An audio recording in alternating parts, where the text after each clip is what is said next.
जय भीम, जय भारत। मैं महंत माझी सशक्त भारत चैनल पर हम आज इंजीनियर हरकेश्वर बाबू के साथ में बैठे हुए हैं और इस विषय पर हम चर्चा करना चाहते हैं कि हरकेश्वर बाबू बहुत दिन से सामाजिक उत्थान और समरसता, इसके पीड़ा और समस्या, जो पीड़ा है और जो समस्याएं हैं उसको सुधार के लिए एकता का प्रयास करते आए हैं और आंदोलन चलाते आए हैं। तो हम जानना चाहेंगे कि आखिर इन लोगों के एकता करने में कौन कौन सी बाधा समस्या आपके पास खड़ी हो रही है जिसके चलते अभी तक इसमें सफल नहीं हो पाए। इस पर आप दर्शकों को विस्तृत रूप से बताने का कष्ट करें। देखिए, बिहार में एसटी तो बहुत कम है। अगर शेड्यूल कास्ट 20% और 36% अत्यंत पिछड़ा वर्ग, अति पिछड़ा वर्ग, तो दोनों को मिला दीजिएगा तो 56% 57% जो है हो जाता है। और दोनों की लगभग समस्याएं जो है एक कलर की है, एक है। तो जो सामाजिक उत्पीड़न है शेड्यूल कास्ट के साथ भी है और अति पिछड़ों के साथ भी है। ठीक है,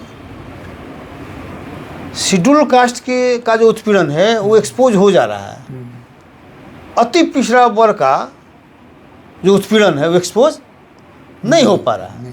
ठीक है, दूसरी बात मान ली कि ये है कि हमने जो देखा है कि अगर शेड्यूल कास्ट, शेड्यूल ट्राइब्स और अति पिछड़ा मिल के रहा है तो सब पर भारी पड़ा है।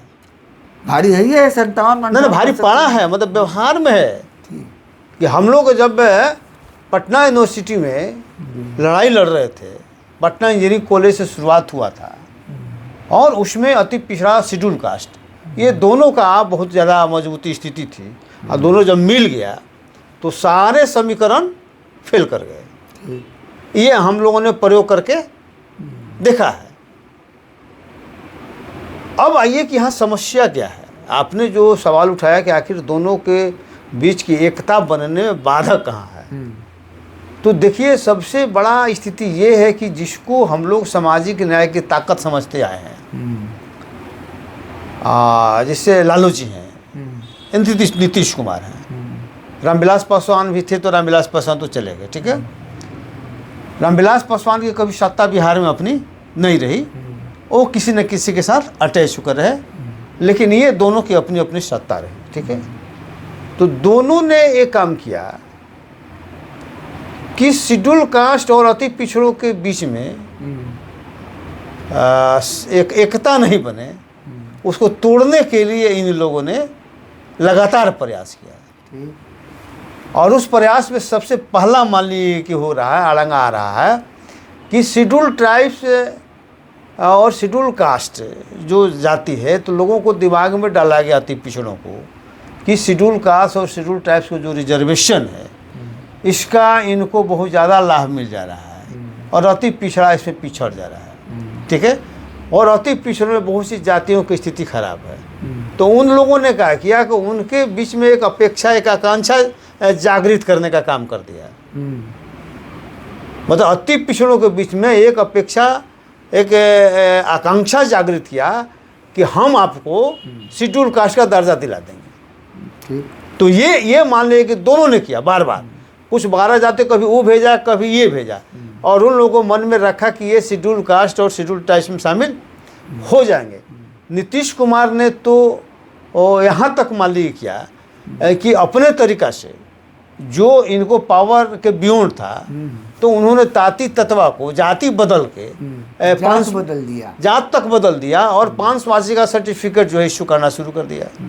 नोटिफिकेशन, हाँ, नोटिफिकेशन निकाल के उसी तरह से आप आ जाइए, मान लीजिए कि एक और ये जाति है चौपाल, तो चौपाल का एक जाति है, उसका भी कोई दूसरी जाति है, नाम नहीं याद पड़ रहा है, तो उस जाति का चौपाल का सर्टिफिकेट बना के वो किया जा रहा है। ठीक है, 580 नहीं, एक अलग है, वो अलग नोटिफिकेशन है।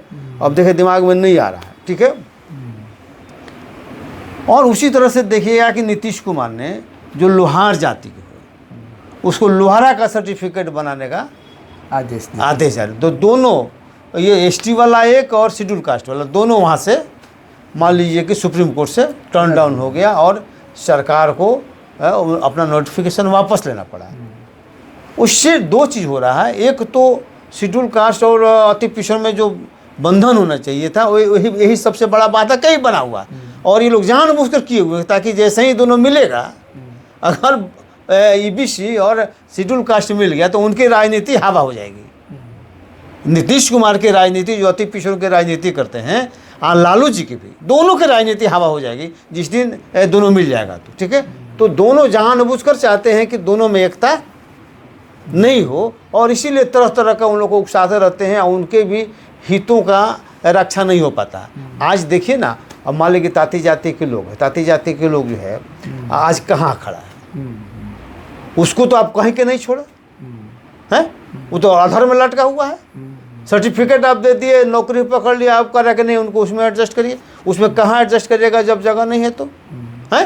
तो अगर एडजस्ट करिएगा अति पिछड़ा में, तो फिर अति पिछड़ा को तो बहुत दिन तक उसको जगह नहीं मिलेगा, क्योंकि मान लीजिए उसको तो शेड्यूल कास्ट से भरना पड़ेगा आपको, जितना लिया है उतना तो शेड्यूल कास्ट को अति पिछड़ा सीट दीजिएगा ना, एडजस्ट करिएगा ना। तो नतीजा क्या होगा कि अति पिछड़ों का फिर ही झंझट बढ़ेगा और अति पिछड़ों का सीट बहुत दिनों तक नहीं मिलेगा। तो ये नीतीश कुमार ने जानबूझकर फंसा दिया है। तो ये मान लिया कि पोजीशन उसी तरह से आप देखिएगा कि बैकवर्ड में कोई 3 जातियों को अति पिछड़ा में घुसा दिया। तो बताइए, कोई प्रोग्रेस करता है तो नीचे से ऊपर जाता है, लेकिन इन लोगों ने जानबूझकर सामाजिक ताना बाना जो बना हुआ है और एकता की जहाँ गुंजाइश है उसको तोड़ने के लिए इन लोगों ने तिकड़म के तहत इस तरह से माहौल बनाया है, जिसके चलते आज प्रॉब्लम हो रहा है। अति पिछड़ा और शेड्यूल कास्ट का समीकरण नहीं बन रहा, लेकिन अब धीरे धीरे ये लोग समझना शुरू कर दिया है, और लोग कहा कि नहीं ये गलत मानने की बात है। जो अब शेड्यूल कास्ट के अगर आप ये अहर्ता पूरा नहीं करते हैं तो आपको शेड्यूल कास्ट का कोई स्टेट जो है, खासकर राज्य सरकार आपको नहीं दे सकती है, और ये सिर्फ लोगों को भुलावा दे सकती है। एक्चुअल में उसको मान लीजिए अधिकार नहीं दिला सकती है, क्योंकि अधिकार उनको मिल ही नहीं सकता है। ठीक है, तो यही मानने की बात है। तो इस पर मानने के लोग धीरे धीरे मंथन कर रहा है, सोच भी रहा है कि हम लोग आपस में लड़ाकर एकता को तोड़ने का काम हो रहा है, और हमारा जो मिलना चाहिए, आपको बताते हैं ये चुनाव में टिकट मिलना चाहिए, संख्यानुपात में मालिक मिलना चाहिए, उसको प्रतिनिधित्व मिलना चाहिए।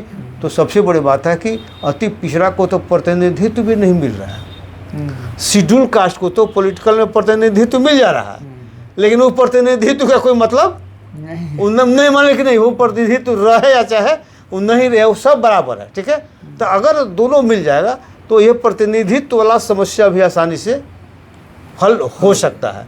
इसीलिए ये दोनों अगर चाहता है कि हम भविष्य में हम आगे बढ़ें और हमारी समस्याओं का निराकरण निकले, तो एक ही उपाय है कि दलित और अति पिछड़ा आपस में मिल जाए, इसके बाद ही कुछ संभव है। तो हम लोगों का इसमें कौन सा कदम उठाना चाहिए कि इसका हम लोग समझा सकें और अपना एकता बना सकें? और इसके लिए देखिए होता है कि बहुत हद तक समझदारी आई है, मतलब अति पिछड़ों के साथ संवाद, अति पिछड़ा और दलितों के बीच लगातार संवाद होते रहना चाहिए, और जो बाधक तत्व है लोगों को बताया जाना चाहिए कि भाई तुम हमारे में क्यों आना चाहते हो। जिस तरह से नाराज़गी मालिक है ना, तेली, तमोली और डांगी को जो अति पिछड़ा में शामिल कर दिया गया, तो अति पिछड़ों का हिस्सा वो लोग ले रहा है, अब उसमें नाराज़गी है, फिर तुम्हें वही का मालिक इधर होगा।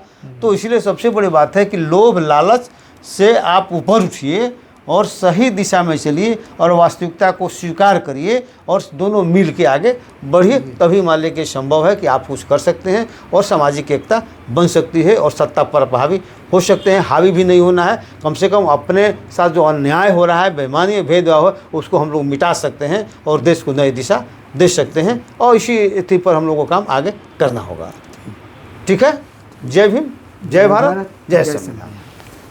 ये तो बढ़िया हो गया लगता है।